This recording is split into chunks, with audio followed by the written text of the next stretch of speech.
आप सभी गुरु भाई गुरु बहनों के चरणों में प्रणाम करती हूँ। मेरा प्रणाम स्वीकार हो। आइए एक कहानी किसान की मैं सुनाती हूँ। ये कहानी क्या, ये सच्चाई है, सच्ची घटना है। इसको पूरा सुनिएगा, आधा सुनने में भगवान शिव गुरु का अपमान होगा, इसलिए कहानी को पूरा सुनेंगे तो ज्ञान मिलेगा, कुछ आप भगवान के बारे में जानेंगे। तो कहानी को पूरी सुनिएगा। एक किसान थे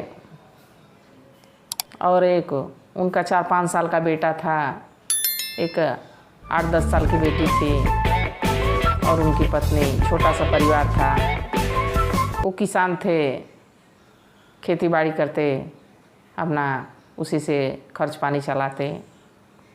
बाकी वो शिव के बहुत बड़े उपासक थे। भगवान शिव की पूजा किए बिना ना कभी अन्न ग्रहण करते थे, ना कोई काम करते थे। जब तक शिव की पूजा ना कर दें, शिवालय ना जाएं, तब तक वो कोई काम ही नहीं करते थे। उनके गांव में एक शिवाला था, वहीं जाते थे। भगवान शिव का मंदिर था, वहीं जाते थे, अपना पूजा पाठ करते, फिर घर आते, खाते पीते। इसके बाद जो काम रहता उसके बाद ही शुरू करते। उनका यही रोज़ का काम था। एक दिन किसान तो थे ही बेचारे, खेत पे जाने लगे। तो जब खेत के लिए निकलने लगे तो उनका जो पुत्र कहा कि पिताजी मैं भी आपके साथ चलूँगा। तो जब वो ये बात सुने तो कहे कि पढ़ाई नहीं करने तुमको जाना है बेटा, तुम खेत चलोगे के पढ़ाई करो। तो बच्चा जिद करने लगा, नहीं नहीं पिताजी मैं भी खेत चलूँगा। तो वो जो किसान है वो कहे कि ठीक है चलो मेरे साथ। तो फिर बेटी भी कहती है कि पिताजी मैं भी चलूँगी। तो दोनों पुत्र पुत्रियों को लेके जाने लगे। तो उनकी पत्नी सोची कि जब बच्चे जा ही रहे हैं, ये जा ही रहे हैं, तो गुरु बहिना भी उनके साथ लग गई। उनकी पत्नी भी कहीं कि मैं भी चलूँ। चारों लोग खेत में गए। पहले हल से खेती होती थी। तो वो जो हैं किसान जो हैं गुरु भैया, वो अपना हल चलाने लगे और बच्चे जो है अपना खेत में इधर उधर खेलने लगे। पत्नी जो है उनकी घास वो अपना निकालने लगी। चारों लोग अपना व्यस्त हो गए, बच्चे खेलने लगे, लोग अपना काम में लग गए। थोड़ी देर बाद उनको देख रहे हैं कि बच्चे को सांप काट दिया। सांप बहुत विषैला था। जब बच्चे को सांप काट दिया तो मन ही मन किसान जो हैं भगवान शिव को कोसने लगे, क्या भगवान, आपको मेरा ही बेटा मिला था, मैं तो आपको इतना पूजता हूँ, इतना मानता हूँ, इतनी आपकी आराधना करता हूँ, मेरे बेटे को तो सांप काट दिया। पूरे गांव में बात फैल जाती है। लड़का जो है अचेत हो जाता है, उसको होश नहीं रहता। कुछ देर बाद देखते हैं कि एक व्यक्ति आता है जो अपना झाड़ फूँक शुरू कर देता है। तो लड़का को जब होश आता है तो एक जड़ी देता है, कहता है कि इस जड़ी को 2-4 दिन पिलाते रहना बच्चे को, बच्चा ठीक हो जाएगा। और वो चला गया। ये भी लोग, बच्चा ठीक हो गया। अपना लोग जो डेली काम था इनका, पूजा पाठ काम धाम अपना करने लगे। एक दिन उनको बाज़ार जाना था। बाज़ार के लिए निकलने वाले थे, तभी पूजा पाठ अपना करके शिवालय पे गए, भगवान शिव के मंदिर में। वहाँ भगवान शिव को प्रणाम किया, पूजा अर्चना की। इसके बाद अपना बाज़ार के लिए निकले। जब बाज़ार गए तो देख रहे हैं कि 2 सांड अपने में लड़ाई कर रहे हैं। तो एक व्यक्ति रहता है, कहता है कि अरे भाई बच के, सांड लड़ रहे हैं, तुमको चोट पहुंचा देंगे, हट जाओ। तब तक एक सांड जो रहता है उसको टक्कर किसान को मार ही देता है। किसान बेचारा गिर जाता है। तो वो व्यक्ति जो था दौड़ के उसको उठाता है, कहता है कि मैं बोला हूँ कि हट जाओ, नहीं तो मार देंगे सब आपको टक्कर। तो किसान कहता है कि हाँ भाई आप तो कहे थे, मैं हट नहीं पाया। चलिए कम से कम आप आगाह कर दिए थे कि सांड हमको मार नहीं पाए, थोड़ी सी चोट लगी है। फिर किसान भगवान को कोसता है कि भगवान आप तो मेरे पीछे ही पड़ गए हैं, मेरे बच्चे को जो है सांप काट लिया। और मैं गरीबी में जीवन जी रहा हूँ, आपको तो कुछ समझ में ही नहीं आता है, इतने कठोर आप हैं, और यहाँ मुझे सांड मार दिया, अगर जो मार देता मैं मर जाता तो मेरे परिवार को कौन देखता। मन मन कोस रहा था भगवान शिव को। फिर बाज़ार से घर आया, अपनी पत्नी को बताया सारी घटना। फिर कुछ समय बीता, भगवान को उधर सोचे कि इतना कोस रहा है, बाकी इसमें मेरी क्या गलती है। भगवान सोचे कि इस बार फसल इसकी अच्छी हो जाए, क्यों ना इसकी मदद की जाए कि इसकी फसल अच्छी हो जाए, ताकि थोड़ा इन सबों का जो है रहन सहन, जो जीविका है अच्छे से चले। भगवान यही सोचे।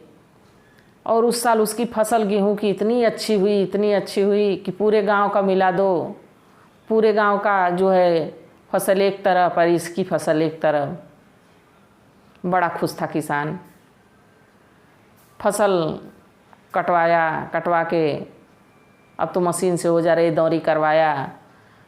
अनाज ले जाने के समय अंधेरा हो गया, रात हो गई। तो किसान कहा कि बच्चों को लेके तुम घर जाओ और अनाज सुबह जाएगा, मैं यहीं खेत खलियान में सो जाता हूँ, अपना अनाज देखूँगा। पत्नी जो है बच्चों को लेके घर चली गई और किसान वहीं अपना अनाज के पास, गेहूँ के पास अपने सोया। कुछ रात बीती, इतने में देखा कि बहुत तेज़ से बादल, काले काले एकदम घने बादल घेर लिए पूरा। अब भगवान को कोसने शुरू कर दिया, क्या भगवान, आपको तो इतने कठोर हो गए हैं, आपको तो कुछ दिखाई नहीं देता कि मैं कितनी गरीबी में जीवन जी रहा हूँ, किसी तरह फसल भी हुई तो इसको भी लेके जाने के चक्कर में पड़ गए हैं आप तो। अब तब तक इतना कोस ही रहे थे कि इतनी तेज़ बारिश हुई, इतनी तेज़ बारिश हुई कि सब अनाज इधर का उधर बह के चला गया। बेचारा रोने लगा किसान, खूब तेज से चिल्ला चिल्ला के रोने लगा। इतना मेहनत किए, खेती में इतना मेहनत किए, अनाज भी हुआ, वो भी भगवान ले लिए, हमसे पता नहीं क्या बैर है। मेरे बेटे को सांप काट दिया, मुझे सांड मार दिया, और यहाँ जो फसल हुई उसको भी भगवान ले लिए। अब मैं क्या खाऊंगा, क्या बच्चों को खिलाऊंगा। भगवान को कोस रहा था, तभी भगवान शिव प्रकट हुए। बाबा भोले तो हैं ही हैं, तुरंत प्रकट हुए और कहे कि क्यों रो रहे हो, किस लिए रो रहे हो। तो किसान कहा कि आप तो भगवान हैं, आपको नहीं पता है कि क्यों मैं रो रहा हूँ, क्या वजह है मेरे रोने की। तो भगवान मुस्कुराने लगे तो और किसान को गुस्सा आने लगी कि मैं यहाँ रो रहा हूँ, मेरा सब अनाज इधर उधर हो गया। भगवान हंस रहे हैं। भगवान कहे कि मेरी कठोरता को तुम देख लेते हो, और जो मैं तुम्हारी मदद करते रहता हूँ वो तुम कभी नहीं देख पाते हो। तुम्हारे बेटे को जब सांप काटा था तुम बहुत परेशान थे, तब भी मैं तुम्हारी मदद करने के लिए आया था। मैं स्वयं वैद्य बन कर के आया, तुम्हारे बच्चे को जड़ी बूटी दिया और उसको ठीक किया। ये बात तुम भूल गए, मेरे करुणा को तुम भूल गए। उस दिन जब तुम बाज़ार में गए अपने गांव में, तो सांड जो तुमको मारा, तुमको बचाने वाला मैं ही वो व्यक्ति था जो तुमको उठा के बैठाया और तुमको बचाया, वो तुम भूल गए। और जो तुम्हारा अनाज बह गया है, इसमें भी मेरी दया है। तुम्हारा इतना अनाज हुआ था, इतना अनाज हुआ था कि पूरे गांव का एक तरफ और तुम्हारा एक तरफ। इसमें जलन के मारे गांव वाले तुम्हारे कुछ लोग इसमें जहर ले आके अपना डाल दिए थे, छिड़क दिए थे। तुम घर लेके जाते, इसका आटा बनाते, परिवार को खिलाते, बच्चों को खिलाते, तो सब मर जाते। इसलिए तुमको बचाने के लिए मेरे समझ में यही आया कि इतनी बारिश हो, इतनी बारिश हो कि जो है अनाज बह जाए, जहर जो बह जाए। तुम जीते रहोगे तभी तो, भक्त से ही तो भगवान हैं। तो भगवान उसको समझाए। तब किसान के समझ में आया कि भगवान तो मेरी मदद ही कर रहे थे, मैं तो झूठे ही भगवान को कोस रहा था। तो दुख पड़ता है तो सब भगवान को कोसता है, चाहे हम हों या आप हों, सारे लोग भगवान को कोसते हैं, पर उसके पीछे का राज भी कुछ रहता है। भगवान जो करते हैं वो अच्छे के लिए करते हैं। अगर जो अच्छा होता है तो भी भगवान करते हैं, बुरा होता है तो भी भगवान करते हैं, पर उसके पीछे कुछ ना कुछ राज रहता है, तभी होता है। तो भक्तों, भगवान की उपासना करनी चाहिए। और हर हर महादेव।